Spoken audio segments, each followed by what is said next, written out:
जो दलित आज महलों में रहता है, जो डॉक्टर अंबेडकर को भूल गया है। लेकिन याद करो कि ऐसा समय आने वाला है कि तुम्हारी पीढ़ियां फिर पुनः से गुलाम बन जाएंगी। शिक्षा का अधिकार तुम्हारा खत्म होता जा रहा है, नौकरियां तुम्हारी खत्म होती जा रही हैं। जब शिक्षा का अधिकार खत्म होगा, नौकरियां अपने आप खत्म हो जाएंगी। आज आपको बताएं, सरकारी सेक्टर में आपको नौकरियां मिली थी, लेकिन सरकारी सेक्टरों का, सरकारी उपक्रमों का, सरकारी संस्थानों का आज पूरी तरह से निजीकरण होता जा रहा है। रेलवे बेचा जा रहा है, तेल बेचा जा रहा है, भेल बेचा जा रहा है, LIC बेची जा रही है, और बैंकों का निजीकरण हो रहा है, रेलवे का निजीकरण हो रहा है, हॉस्पिटलों का निजीकरण हो रहा है। सरकारी संस्थान एक नहीं बचेगा। DRDO का, ऑर्डिनेंस फैक्ट्री का, BHAL का, ONGC का, सबका निजीकरण हो रहा है। नौकरी तुम्हें कहाँ मिलेगी? भाड़ में मिलेगी नौकरी। जब नौकरी नहीं मिलेगी तुम्हारे बच्चों को, जो तुमने महल बनाए हैं,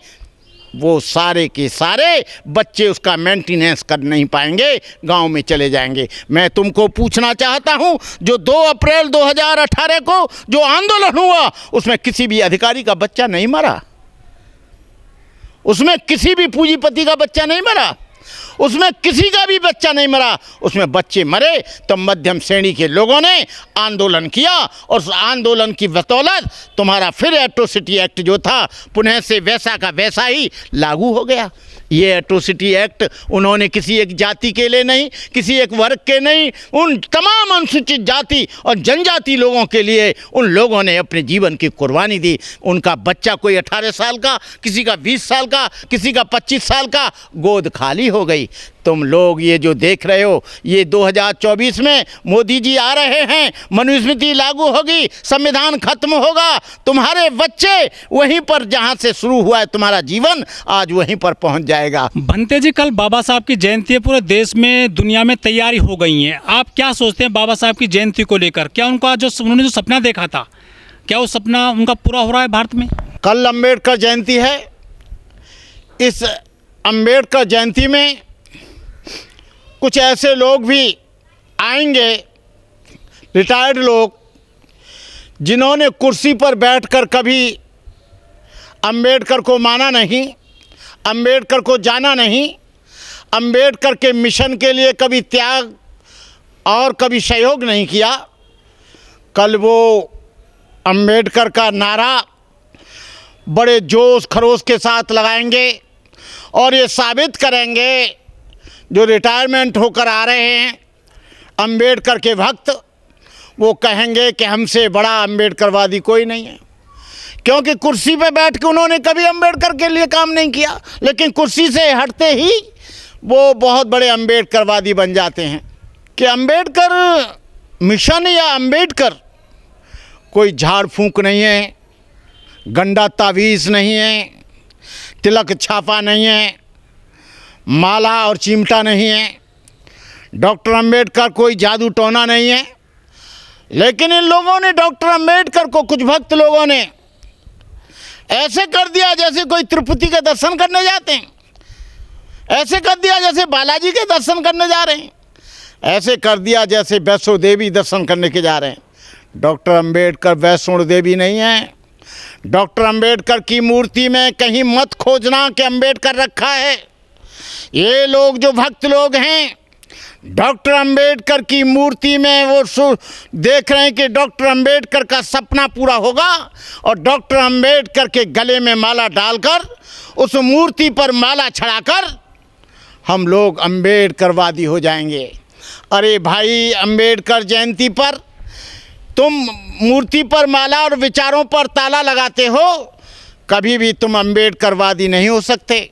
अंबेडकरवादी वही हो सकता है जिसने अंबेडकर के लिटरेचर को पढ़ा है, जिसने अंबेडकर को गहराई से जाना है, जिसने डॉक्टर अंबेडकर का लाइफ एंड मिशन पढ़ा है, अंबेडकर लाइफ एंड मिशन पढ़ा है, बुद्धा एंड धम्मा पढ़ा है। डॉक्टर अंबेडकर का इशारा तुम लोगों के लिए, मुख्य रूप से दलित अधिकारियों के लिए, मुख्य रूप से इस बहुजन समाज के लिए उन्होंने इशारा किया था कि तुम बहुत दिनों से नीच हो, बहुत दिनों से तुम शूद्र हो, इसलिए शूद्र के पुछवल्ला को छुड़ाने के लिए तुम लोग बौद्ध हो जाना। लेकिन आज 50-60 वर्ष हो गए, लेकिन डॉक्टर अंबेडकर की बात इनकी समझ में नहीं आई। डॉक्टर अंबेडकर की क्या बात समझ में आई कि हम रिटायरमेंट होकर आ जाएं और अंबेडकर जयंती में 100, 200, 5, 10,000 रुपया देकर अंबेडकर जयंती की सभा में मुख्य अतिथि बन जाएं। मुख्य अतिथि बनने के बाद हमको कोई पार्लियामेंट की टिकट मिल जाए, विधानसभा की टिकट बन जाए और हम मंत्री बन जाएं या विधायक बन जाएं या सांसद बन जाएं। इससे ज़्यादा इनका उद्देश्य कुछ नहीं है। जो रिटायरमेंट के बाद IAS या IPS इंजीनियर या डॉक्टर बनकर जिन्होंने कभी कुर्सी पर रहकर काम नहीं किया, उन दलित शोषित पीड़ित लोगों की आवाज़ को नहीं सुना, उनके दर्द को नहीं जाना, उनकी पीड़ा को नहीं जाना, उनकी अशिक्षा को नहीं जाना, उनकी बेरोजगारी को नहीं जाना, उनके स्वास्थ्य की तरफ कभी ध्यान नहीं किया, और आज ये टिकट लेकर इनको बहुत जल्दी है कि हम MLA बन जाएं, MP बन जाएं। लेकिन इनका मिशन से कोई लेना देना नहीं है। जो मिशनरी आदमी होता है वो किसी पद के प्रति लोलुप नहीं होता है। जो मिशनरी आदमी होता है वो कोई MLA नहीं बनना चाहता, कोई MP नहीं बनना चाहता, कोई मिनिस्टर नहीं बनना चाहता, बड़े पद पर नहीं जाना चाहता। राजनीतिक सत्ता से वो दूर रहकर उन लोगों को जगाने का काम करता है जो झोंपड़ियों में रहता है, खेड़े पाड़े में रहता है, जो भूखा रहता है, मजदूर है, शोषित है, पीड़ित है। वो लोग जो सर्वहारा लोग हैं उनकी आवाज़ को वो हमेशा बुलंद करता रहता है। ये कल अंबेडकर जयंती मनेगी। ये लोग, इनके बच्चे नहीं जानते कि डॉक्टर अंबेडकर कौन थे। इनकी महिलाएं नहीं जानती कि डॉक्टर अंबेडकर कौन थे। इनको डॉक्टर अंबेडकर से कुछ लेना देना नहीं है। यदि उनको बच्चों को पूछ लिया जाए कि डॉक्टर अंबेडकर का जन्म कब हुआ था, उनको पूछ लिया जाए डॉक्टर अंबेडकर का परिनिर्वाण कब हुआ था, उनको पूछ लिया जाए काला राम मंदिर का आंदोलन कब शुरू किया था, उनको पूछ लिया जाए कि महाताल का सत्याग्रह कब हुआ था, उनको पूछ लिया जाए कि बाबा साहब डॉक्टर अंबेडकर ने बौद्ध धर्म की दीक्षा कब ली थी, उनको पूछ लिया जाए कि गांधी ने कब आमरण अनशन किया था सेपरेट सेटलमेंट या सेपरेट इलेक्टोरेट के खिलाफ, जो कम्युनल राइट बाबा साहब लाए थे। इनको, इनके बच्चों को कुछ पता नहीं। इनके बच्चे इंग्लिश कल्चर में जी रहे हैं, इनके बच्चे AC में रहते हैं, इनके बच्चे बड़ी बड़ी गाड़ियों में चलते हैं। हमें कोई दुख नहीं है। हम चाहते हैं कि इनके बच्चे हवाई जहाज़ में भी उड़ें, हम चाहते हैं इनके बच्चे इंग्लिश मीडियम में पढ़ें, हम चाहते हैं इनके बच्चे लंदन और फ्रांस की यात्रा करें। लेकिन जो रिटायरमेंट होकर बेईमान लोग, जो लोग बाबा साहब के भक्त ज़्यादा हैं, अनुयायी कम हैं, हम उनको पूछना चाहते हैं, आज तुम जो बुलंदियों पर पहुँचे हो और फर्श से लेकर अर्श पर पहुँचे हो, ये किसकी देन है? ये डॉक्टर अंबेडकर बाबा साहब की देन है।